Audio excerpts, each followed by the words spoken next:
안녕하세요. 반갑습니다. 우리가 무엇을 생각하느냐 참 중요하죠.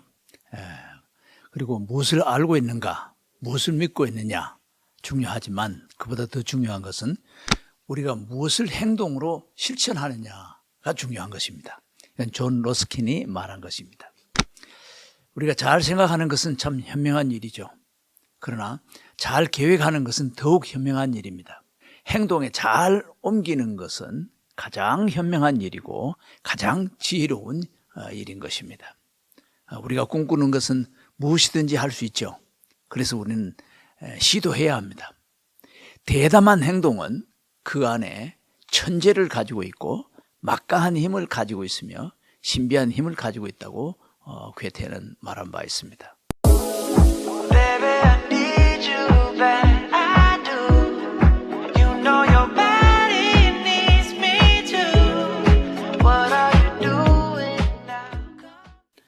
오늘은 행동장애의 치료와 뇌과학에 대해서 말씀을 드리겠습니다. 사람들이 행동이 중요하지만은 행동을 할 수 없는 사람도 있습니다. 우울증 같은 경우죠. 어떤 사람은 행동을 너무 지나치게 해가지고 사람들로부터 적응하거나 어울리지 못하는 그런 사람들도 있습니다. 현대 생활에 와가지고 행동 장애는 어린아이에서부터 노년에 이르기까지 대단히 많습니다. 그래서 뇌과학적으로 어떻게 하면 이 행동 장애를 치료할 수 있을까? 또 치료할 수 있는 이론적 근거는 있는가? 그에 대해서 오늘 좀 생각해 보고자 합니다. 20세기에 들어와서 심리학자들이 많은 연구를 했습니다. 인간 행동에 관한 것, 또 인간 심리에 관한 것, 프로이드를 위시해서 또 많은 학자들이 기여를 했습니다. 비아제도 그렇고요. 그런데 그 많은 사람들 중에 최고, 그러니까 100명 중에 50명을 뽑아서 50명 중에도 가장 많은 학자들이, 연구하는 사람들이 그 인용한 경우를, 순위를 매겨보니까 단연 스키너 박사가 1위가 되었습니다.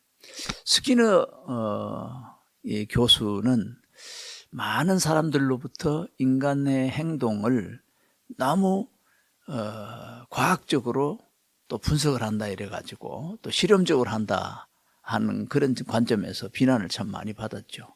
그래서 그는 비둘기를 통해 가지고 실험도 했고요. 또 쥐를 통해서도 실험했는데 심지어는 자기 사랑하는 두 번째 딸을 통해서도 실험을 했습니다. 그런데 그것이 루머가 돼 가지고 딸아이가 나중에 정신질환이 되고 나중에 30이 돼가지고 자살을 했다 하는 루머가 있었는데 나중에 학자들이 추적해서 조사를 해보니까 전혀 사실무근이었습니다.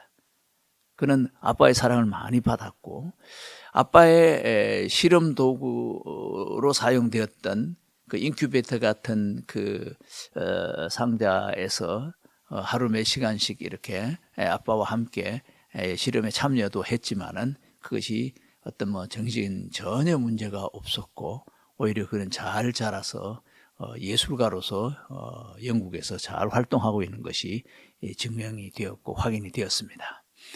스키너 박사는 우리가 잘 알죠. 사람의 행동을 어떻게 만들어지는가, 어떻게 조절할 수 있는가. 그래서 스키너 박사는 스키너 상자라는 것으로 참 유명합니다. 상자 속에 쥐를 넣어놓고 그리고 이 쥐가 왔다 갔다 하다가 이렇게 어떤 그 물건을 건드립니다. 그러면 먹이가 나오죠.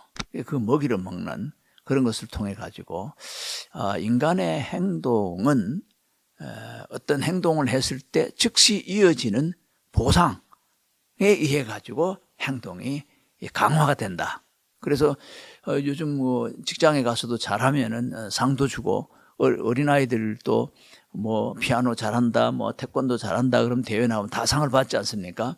그 원리와 똑같은 겁니다. 어떤 행동을 열심히 잘했는데 보상이 주어지는 것. 그러면 더 잘하죠. 연예인들도 보면은 이제 그 노래를 잘하면 박수를 많이 쳐주지 않습니까? 그래서 그 박수를 듣고 이제 그 행동이 강화가 되죠. 그것을 이제 그 정확하게 상자 안에 쥐를 통해 가지고 이제 실험을 해서 그것을 이제 증명을 한 거죠. 이 증명이 단순한 증명이 아니라 다시 이제 요약을 하면은 첫 번째는 배고픈 상태의 흰 쥐를 상자 안에 넣습니다. 두 번째는 이 쥐에게 먹이를 한동안 안 줍니다. 그래서 배고픈 상태로 만든 쥐를 이렇게 상자 안에 넣죠. 그걸 보통 박탈이라는 그런 용어를 씁니다. 네. 그다음 세 번째는 이 흰 쥐는 상자 안에서 이렇게 돌아다니겠죠. 우연히 돌아다니다가 지렛대를 누르게 됩니다. 그러면 지렛대를 누르자마자 즉시 맛있는 먹이가 나옵니다. 다시 쥐는 상자 안에서 이리저리 돌아다니겠죠. 또 우연히 지렛대를 누르자 먹이가 또 들어옵니다. 그것이 반복되는 중에 이 쥐는 이 지렛대를 누르면 누르는 행동이 되겠죠. 그 누른 이 행동을 하면 내가 먹을 수 있는, 맛있게 먹을 수 있는 그런 먹이가 들어온다는 걸 학습하게 되는 거죠. 스키너는 원래 그 손다이크의 도구적 조건 형성, 그것을 이제 공부하면서 그걸 발전시켜 가지고 이제 조작적 조건 형성, 조작 행동, 이걸 이제 만들었는데, 이제 손다이크가 도구적 조건 형성은 이 상자 안에 고양이를 넣어놓고 바깥에 이제 음식을 놔둬요. 그러면은 이 고양이가 여러 번 그 먹을 걸 얻기 위해 가지고 노력을 하다가 문 쪽에 손잡이 같은 게 있는 걸 알고 그 손잡이를 제끼고 문을 여는 거예요.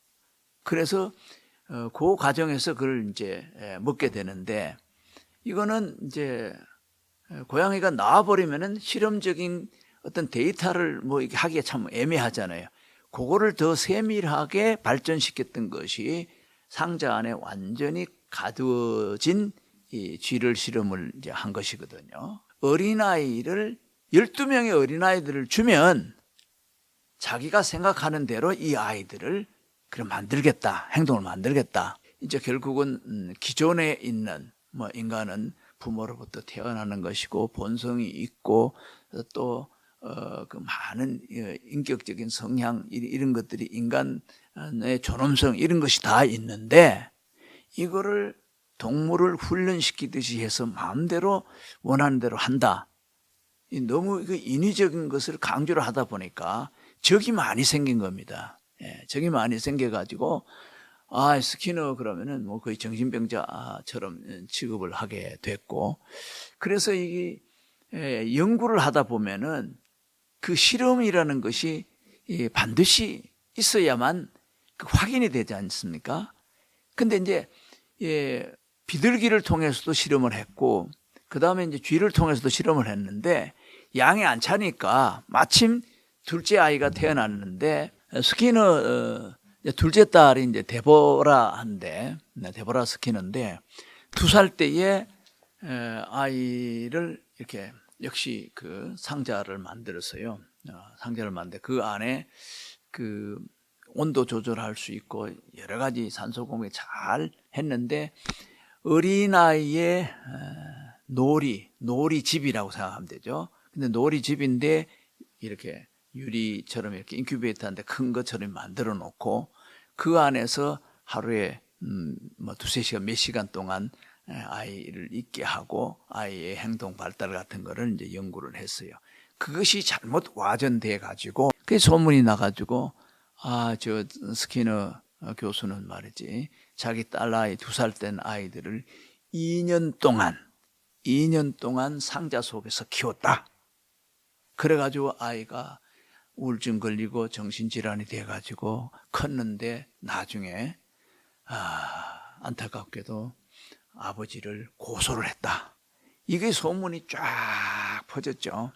그때는 스키너 한쪽 편에서 막 안 좋게 얘기를 하니까 조심스럽지만은 그 방법은 저는 다 활용을 했거든요. 우리가 뇌과학에서도 학습하는 거 일화기억, 경험을 통해서 얻는 그런 뭐 경험 기억, 사건 기억, 그 외에도 의미 기억, 학습에 의한 거 이런 게 다 있단 말이에요.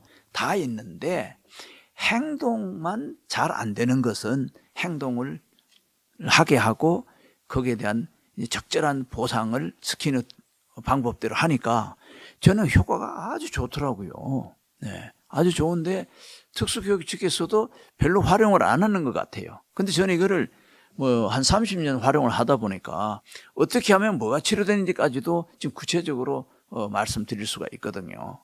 그래서 이제 그 2005년도에 그 한 분이 연구를 하는데 그래서 이 데보라 스키너를 주소를 막 검색하고 해가지고 전화 통화를 하고 아버지에 대해서 어떻게 생각하느냐라고 얘기를 다 듣고 실제로 사는 집까지 가보고 아버지가 마지막까지 연구했던 그 현장도 가보고 다 그걸 조사를 했죠. 그래서 나온 그 유명한 책이 이 책이죠.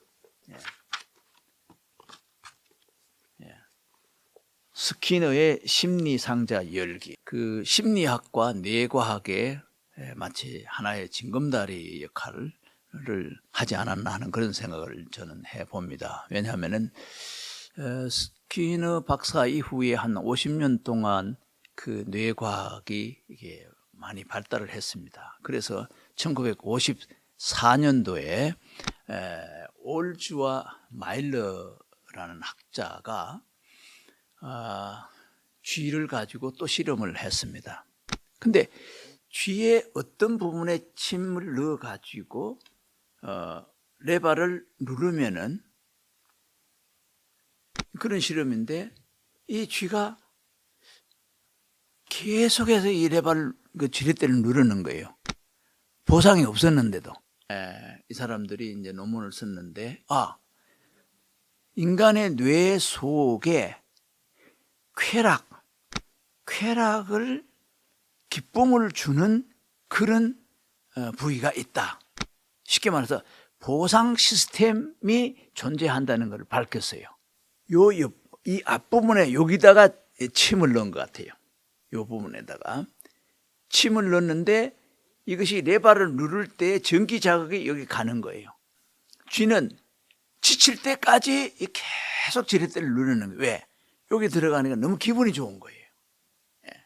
그래서 그걸 이제 분석을 해 보니까 이 뇌 속에 정확히 어떤 부분인지는 우리 해부학에서 이제 이걸 보면은 여기가 이제 뇌 줄기가 있고요. 여기가 이제 모든 동작을 만드는 그 선조체라고 되어 있죠. 여기서 이렇게 보면 꼬리핵이라고 있고, 요 끝에는 이제 해마가 있고, 이 중간 지점에는 섬유의 그 어떤 그물망 같은 것이 쫙 형성이 되어 있어요. 좌측 여기 이제 요 부분, 양쪽 요 부분에 전기침을 넣었는데 누를 때마다 전기 자극이 들어가니까 이 쥐가 계속 기분이 좋아가지고 그걸 계속 누른 거예요. 그래서 그거를 분석해서 연구 논문을 썼는데 그것이 뇌에 보상 시스템이 있다. 복측 그러면 배복자 그 아래쪽을 얘기해요. 복측. 피계 껍데기 부분, kop질 부분. 이 영역. 그러니까 정확하게 이렇게 해부학적으로 해보면 요 부분이에요. 요 부분. 요 부분과 그다음에 여기서 전두엽으로 가는 요 사이에 측자핵이라는 거죠. 그러니까 측면에 좌측 핵. 그다음에 이제 전두엽하고 여기 연결이 돼 있어요. 이렇게. 요 부분이 전기 자극이 들어갈 때마다 뭐가 되느냐? 도파민이 활성화가 되는 거예요. 도파민이. 그래서 이제 마약 같은 경우는 마약을 먹으면은 마약 때문에 쾌락을 느끼잖아요. 그럼 계속 먹으면은 보상 시스템에 문제가 생겨요. 도파민 양이 외부에서 들어오니까 뇌에서 공급할 필요가 줄어드는 거죠. 점점 줄어들다 보니까 나중에는 마약을 안 맞으면은 스스로 기분 조절이 안 되니까 아무것도 못 하는 거예요. 그렇지만은 이 보상 시스템을 제대로 잘 알고 보면은 행복을 추구하는데 아주 도움이 되죠. 과학적인 원리가, 뇌과학적 원리가 여기가 있는 거죠. 안타깝게도 스키너 당시에는 이 뇌과학이 이런 게 발달이 안 돼 있었어요. 예. 그러나 지금은 이제 뇌과학적으로 설명이 다 된단 말이에요. 그러려면은 이 뇌과학적으로 설계가 어떻게 되어 있느냐. 첫 번째는 음식, 생존 본능이 뇌에 설계가 되어 있기 때문에 음식을 먹을 때 아주 이 도파민 공급이 잘 되고 기분이 좋습니다. 예. 생존 본능에서. 네. 그 다음에 보편적으로 생존하기 위해서는 물을 먹으면 또 기분이 좋습니다. 물을 먹으면 수분 조절도 되죠. 온도 조절도 되죠. 컨디션이 안정이 되거든요. 예. 또 한 가지는 번식에 해당하는 쾌락 보상 시스템이 여기 다 있는 거예요. 그래서 성관계를 할 때도 여기에서 도파민 공급이 잘 되는 거예요. 그 다음에는 성취감이 났을 때 이 도파민 공급이 잘 되는 거예요. 그래서 이 뇌과학적인 원리를 토대로 했을 때에 스키너 이론은 과학적으로 맞는 거예요. 그래서 어떤 행동을 스스로 하게 하고 행동을 할 수 있는 환경을 만들어주는 것. 그래서 어떤 사람은 스키너를 환경론자라고도 얘기도 하죠. 환경을 조작적으로 만들어주지 못하고 방치된 환경 속에서 잘못 학습된 것은 정신질환이 되기도 하고 또 행동장애가 된단 말이에요. 예. 발달 경우에서는 그런 아이들은 자폐증도 있고 주의력 결핍, 과다 행동 장애도 있고 뭐 이런 여러 가지 한묵증도 있고 이렇죠. 이런 경우는 이 원리를 가지고 치료로 하면 되거든요. 적절한 환경을 만들어주고 바람직한 행동이 나왔을 때 즉시 보상을 해주는 것. 즉시 이 보상을 강화라 그러죠. 행동을 강화시켜주기 때문에 강화에는 크게 두 가지가 있어요. 하나는 좋은 것으로 보상해 줄 수 있는데 하나는 힘든 거를 제거해 주는 것. 숙제를 줄여준다든지 청소할 거를 줄여준다든지 그와 같은 것. 그거를 부적 강화라 그럽니다. 부적 강화. 이렇게 잘못 행동한 것은 무관심만으로 반응이 없으면 그게 또 소멸되는 그런 효과가 있습니다. 예. 그래서 저는 그 자폐증 아이들이라든지 행동장애, 한묵증 특히 정서적으로 불안한 아이들을 제가 한 30년 하다 보니까 얼추 저도 한 7,000명쯤 이렇게 해봤는데요. 제가 그 대구대학교에서 스키로 이런 페이퍼를 프린트된 거를 김동현 박사 돌아가셨죠. 김동현 박사로부터 받았어요. 보니까 제가 하는 거하고 아주 비슷해서 그때부터 제가 이제 행동 수정에 대한 강의도 하고 이랬습니다. 그것을 이제 응용한 제가 사례가 있는데 그게 뭐냐? 그게 이제 껴안기라는 것인데 이것은 이제 일종의 타임아웃적인 효과가 있죠. 타임아웃이라는 것은 모든 자극을 차단시키는 겁니다. 예. 그래서 제가 이제 사용했던 껴안기는 첫 번째는 아이를 이렇게 껴안죠. 껴안으면은 아이가 통제가 되죠. 근데 이 껴안기를 할 때에 우리 아이들은 다 나이가 좀 어려야 됩니다. 그래서 2세에서 5세 미만 그런 아이들은 이게 적용이 되고 큰 아이들은 힘이 들어서 못합니다. 그래서 이 아이들은 막 산만하고 특징이 눈 마주침을 안 하죠. 그리고 착석이 안 되죠. 이렇게 계속 가버리면은 언어 학습도 안 되죠. 착석도 안 되죠. 모든 그 학습이 안 되니까 그래서 매트 딱 일정한 매트에 딱 앉으면 보상을 해주고 통제로부터 목적하는 어떤 행동이 나오면 즉시 보상을 해주는 겁니다. 근데 아이들을 이렇게 딱 이렇게 껴안고 있으면은 이 아이들은 그냥 몸만 움직이지 쳐다보지도 않습니다. 근데 어떤 아이들은 3분 정도 껴안고 있으면은 누가 날 껴안지? 이렇게 해서 고개를 돌립니다. 그러다가 눈 마주침이 탁 되죠. 그럼 눈 마주침이 되면 제가 이렇게 놓아줍니다. 그러면은 나가서 또 막 이렇게 하죠. 그럼 다시 제가 껴안죠. 껴안고는 한참 있으면은 이제 조금 더 빨리 이렇게 한 2초 정도 지나면은 딱 이렇게 눈 마주침 되죠. 처음에는 뭐 1분이 지나도 눈 마주치면 안 될 때가 있죠. 그래서 눈 마주침을 하는 데는 껴안기가 참 좋더라. 이거는 뭐 부모님들이 해보면은 2세, 3세 아이들에게는 정말 좋은 프로그램이죠. 도구적 행동이라 그래도 손을 도구로 사용할 수 있도록. 그럼 제가 이제 딱 이렇게 자세를 뒤로 이렇게 껴안고 있으면은 아이가 한참 몸이 막 불편하다가 얼굴 쳐다보다가 그래도 가만히 있으면은 빠져나가기 위해서 몸을 막 꼬다가 안 되니까 제 손을 이렇게 밀쳐냅니다. 제 손을 밀쳐내면은 제가 탁 풀어주는 거예요. 예. 그러면 이 아이가 또 나가서 또 막 이렇게 산만하게 그러죠. 그럼 제가 이제 그 아이를 껴안고 또 한참 있으면은 뭐 얼굴 쳐다보다가 막 하다가 또 손을 밀쳐냅니다. 그럼 손을 밀쳐내면 또 놓아줍니다.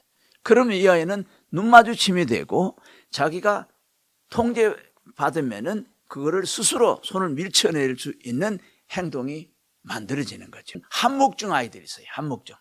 말을 할 수 있는데 말을 안 하는 거예요. 이런 아이들은 딱 껴안고 있으면은 가만히 있다 뭐 되게 불편하면은 싫어 그러거든. 그럼 상 놔줘요. 그럼 입이 열리는 거예요. 껴안고 있으면 땀도 뻘뻘 나고 이런 아이들은 한목증 아이들은 시간이 좀 오래 걸려요. 한 5분 어떤 10분 그러면 놔주세요. 그럼 알았어 딱 놔줘. 그래가지고 말을 트는 거예요. 예. 그래서 저는 지금 이와 같은 방법으로 한목증 아이들 말 터지는 것, 정서 불안한 아이들을 안정시키는 것, 또 그리고 눈 마주침하는 것, 그리고 또 자기 손을 이렇게 밀치는 자기 행동을 하는 것 설명을 해봤죠. 1990년 그 즈음에는 이 과학적으로 뇌과학적으로 이걸 증명할 길이 없더라고요. 도파민 조절이 잘 안 돼서 나오는 것이다. 도파민 조절이 잘 안 되기 때문에 기분 조절이 안 되기 때문에 조현병이 생기는 것이다. 그게 흔히 정신질환이죠. 그 다음에 이것이 잘 안 되기 때문에 자폐, 다른 사람과 사회적인 상호작용을 못하죠. 그 다음에 주의력 결핍 과다 행동 다 마찬가지거든요. 이 껴안기 같은 걸 막 땀을 막 흘리고 이렇게 하면은 눈 마주침 됐을 때 탁 했을 때 그 순간에 도파민과 펩타이드가 나오는 거예요. 예. 그럼 아이들이 순간적이지만은 뇌의 보상 시스템을 회복시키는 효과가 있기 때문에 이거는 뇌의 과학적인 치료 방법이 되는 거예요. 실행을 하면은 이거는 뭐 그대로 누구든지 그 효과를 체험할 수 있는 그런 겁니다. 자기가 다른 사람을 봐도 기분 좋고 나쁜 거 상호작용도 되고 행동 수정이 되는가 하면 교육적으로는 행동 수정이 되고 심리적인 측면에서는 행동 치료가 되는 것이죠. 그러면 이제 뇌에서는 도파민 공급과 보상 시스템이 회복되는 게 원래 힐링 치료지 않습니까? 이게 뇌과학적인 치료가 이렇게 성립이 되는 것입니다. 오늘 여기까지 하겠습니다. 감사합니다.